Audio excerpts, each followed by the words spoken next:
Түлкі, тасбақа және кені.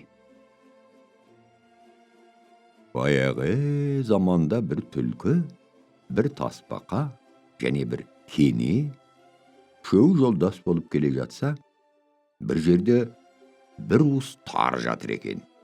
Үшеуі ойласып, мұны тұқым болып жерге егіп, көбейтіп бөліп алайық дейді. Түлкі бір жарды көріп, мен осы жарды сүйеп тұрайын, болмаса құлап кетер деп, өлеңкені саялап жатып алады. Тасбақа байғұс жер тырналап, кене сорлы тарыны жиып, егіп әлекке түседі. Сөйтіп көп бейнет шегіп, піскен соң ол тарыны орып алады. Бастырғанда бір аяқ тары болады. Біреу барып түлкіні шақырып келеді. Түлкі келе сала, бұл тарыны үшеумізге бөлуге болмайды. Үшке бөлгесін бұл әр қайсымызға қаншадан тиеді дейсің. Оның да үшеуміз жарысып қай озғанымыз алайық дейді.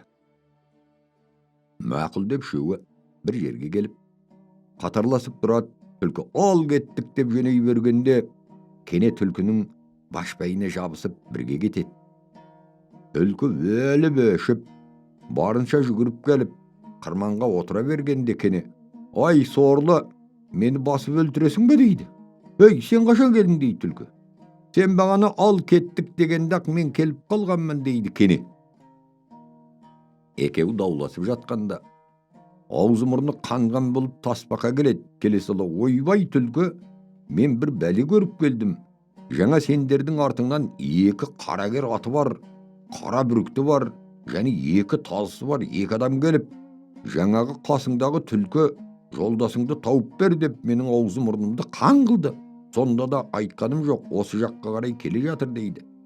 Түлкі, айналайындар-ай, мені айта көрмеңдер. Мына тарыны екеуің тең бөліп ал, мен сендерге риза болайын. Олар келсе, білмейміз қайда кеткендеңдер деп тұра жөнеліпті. Сөйтіп тарыны тасбақа мен кене бөліп алыпты.